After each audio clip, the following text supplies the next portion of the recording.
घोड़ा बादल। चंदन के पास बादल नाम का एक खूबसूरत सफेद रंग का घोड़ा था। दोनों एक दूसरे से बहुत प्यार करते थे। चंदन अपने घोड़े पर बहुत मेहनत करता, उसे रोज अच्छे से नहलाता, अच्छा खाना खिलाता और घुमाने के लिए जाता। बादल भी चंदन की हर बात मानता था। एक दिन एक चोर की नजर घोड़े पर पड़ी। अरे इतना सुंदर और शांत घोड़ा, इतना आज्ञाकारी है, क्यों ना इस पर साफ किया जाए अपना हाथ। क्यों ना इस बार इसे ही चुरा लिया जाए। अगले ही दिन चोर मौका पाकर घोड़े को भगा ले गया। इस घोड़े को ज्यादा दिन अपने पास रखना खतरे से खाली नहीं है, इससे जल्दी ही बेच देता हूँ, कहीं पकड़ा ना जाऊँ। इसका रंग ही बदल देता हूँ। चोर ने घोड़े को काले रंग से रंग दिया और उसे लेकर शहर की तरफ जाने लगा। बादल चंदन को याद कर कर रोता रहता। हे भगवान, मेरी मदद करो। यह चोर तो बहुत चालाक है, मुझे चंदन से दूर कर दिया। मैं उनके बिना नहीं रह सकता। हाँ, तभी बादल की नजर नदी किनारे बैठे चंदन पे पड़ी। चंदन को देखते ही जोर जोर से झुनझुनाने लगा। चंदन को कुछ समझ नहीं आया। अरे ये घोड़ा मुझे देखकर इतना शोर क्यों कर रहा है? शायद ये मुझे कुछ कहना चाहता है। तभी अचानक बादल चोर को जोर से धक्का देकर नदी में कूद पड़ता है। अरे अरे ये घोड़ा, अरे इसे बचाना होगा। चंदन घोड़े को बचाकर बाहर ले आता है। अबे ये क्या? अरे इस घोड़े का तो रंग निकल रहा है। अरे भागो, कहीं पकड़ा ना जाओ। चोर दम दबाकर भाग गया। चंदन अपनी घोड़ी को पहचान जाता है और बादल अपनी समझदारी से अपने मालिक के पास वापस पहुंच जाता है।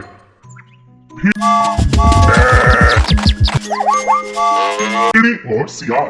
एक दिन एक सियार जंगल से गुजर रहा था। उसने दो भेड़ों को जोर जोर से बातें करते हुए सुना। अरे भाई, क्या बात है? शायद इनके बीच झगड़ा होने वाला है। चलो देखता। सियार एक पेड़ के पीछे छिप गया और पेड़ को लड़ते हुए देखने लगा। मुझसे पंगा मत लो, मैं बहुत शक्तिशाली हूँ, समझी? मैं तुमसे नहीं डरती। जाओ यहाँ से, यह मेरा इलाका है। तो चलो इसका आज फैसला हो जाए। ठीक है, मैं किसी से नहीं डरती। आ जाओ मैदान में। वाह, यह दोनों तो बहुत तगड़ी हैं। इनका झगड़ा देखने में मजा आएगा। मैं ताकतवर हूँ। नहीं, मैं ताकतवर हूँ। तुम हटो यहाँ से, ये मेरा इलाका है। मैं ताकतवर हूँ। हट जाओ, आज मैं तुम्हें छोड़ूंगी नहीं। दोनों भेड़ों में जबरदस्त झगड़ा होने लगा। दोनों बुरी तरह से घायल हो गए। उनके शरीर से लगातार खून तक बहने लगा।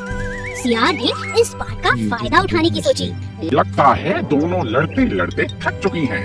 मैं इन्हें अपना शिकार बना सकता हूँ। दोनों भेड़ों को लड़ता देख सियार लालच में आ चुका था। उन दोनों के बीच पड़कर एक एक कर दोनों को खा जाना चाहता था। सियार ने आओ देखा ना ताओ और भेड़ों पर टूट पड़ा, लेकिन दोनों भेड़ें बहुत ताकतवर थी। उन्होंने सियार की जमकर धुलाई कर दी। हे भगवान, मैं सोच रहा था कि दोनों को एक एक करके कई दिनों तक खाऊंगा, लेकिन ये तो मेरे ही पीछे पड़ गई। अरे छोड़ दो मुझे, मार ही डालोगी क्या? अरे मुझे छोड़ो। दोनों भेड़ें बहुत ताकतवर थी। उन्होंने सियार की जमकर धुलाई कर दी, जिससे सियार वहीं ढेर हो गया। आस राजा शेर। एक दिन राजा शेर का मंत्री भालू जंगल में घोषणा करता है। सुनो सुनो सुनो, राजा शेर बहुत दिनों से उदास है। जो कोई भी राजा जी को हंसाएगा उसे बड़ा इनाम दिया जाएगा। आप सभी का स्वागत है। आइए और हमारे राजा को हंसाइए। ये बात जंगल में आग की तरह फैल गई। जंगल के सभी जानवर राजा को खुश करने के प्रयास करने लगे। सबसे पहले एक हाथी उन्हें खुश करने की कोशिश करता है। हाथी अपनी सूंड से तरह तरह के करतब दिखाता है, लेकिन राजा को हंसी नहीं आती। फिर बंदर की बारी आती है। मैं आपको हंसाने की कोशिश करता हूँ राजा जी। बंदर अपनी बहुत अच्छी करतब दिखाता है, मगर वह भी हंसाने में नाकामयाब होता है। इसी तरह सभी जानवर कोशिश करते हैं, लेकिन किसी को भी कामयाबी नहीं मिलती। अंत में नन्ही चींटी की बारी आती है। राजा के मंत्री भालू को लगता है किसी को इनाम नहीं मिलेगा। इतनी छोटी सी चींटी हमारे राजा को कहां से हंसाएगी? जब अच्छे अच्छे बड़े बड़े जानवर नहीं हंसा पाए तो ये चींटी क्या हंसाएगी? तभी चींटी गुस्से में लाल होकर राजा के नजदीक आती है और कहती है, देखिए राजा जी, बहुत हो चुका। मैं आ रही हूँ आपके पेट पर गुदगुदी करने। आपको तो फिर हंसना ही होगा। अपनी तरफ गुस्से में चींटी को आता है। देख राजा की हंसी निकल पड़ी। राजा को हंसता देख सभी जानवर जानवर हंसने लगे और नाचने लगे। चींटी को भी राजा ने बहुत सुंदर इनाम दिया।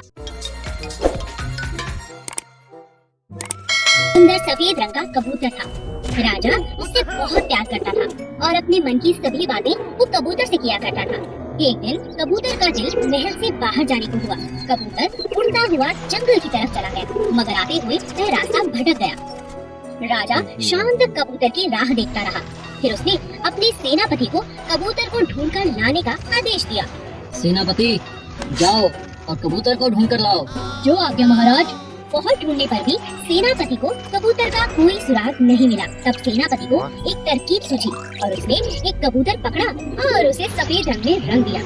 जब वह महल में गया तो राजा उसे देखकर खुश हो गया और सेनापति को इनाम दिया। कुछ दिनों बाद उस कबूतर ने अंडे दिए। एक दिन जब उस कबूतर का अंडा फूटा तब उसमें से सफेद नहीं बल्कि दूसरे रंग का कोई और चूजा निकला। यह देखकर राजा को बहुत परेशानी और शक भी हुआ। उसने कबूतर से कहा, मैं बहुत खुश हूँ कि तुम्हारे चूजे बाहर आ रहे हैं, लेकिन एक बात बताओ, तुम्हारा और तुम्हारे चूजों का रंग अलग क्यों है? यह सुनकर कबूतर राजा से क्षमा मांगने लगा और बोला, मुझे माफ कर दीजिए राजा जी, कई दिनों से आपको ये सच बताने की मैं बहुत कोशिश कर रहा था, लेकिन आपके गुस्से के कारण मैं आपको बता नहीं पा रहा था। कौन सा? सच? आप चाहें तुम मुझे जो मर्जी सजा दे सकते हैं, लेकिन मेरे बच्चों को छोड़ दीजिए। ये सब आपके सेनापति ने किया है। उसने आपको खुश करने के लिए सफेद रंग मुझे लगा दिया और यहाँ ले आया। राजा कबूतर की ईमानदारी से बहुत खुश हुआ और राजा ने उस कबूतर को उसके बच्चों के साथ अपने पास रख लिया। लेकिन राजा अपने पुराने कबूतर को भूला नहीं। उसे वह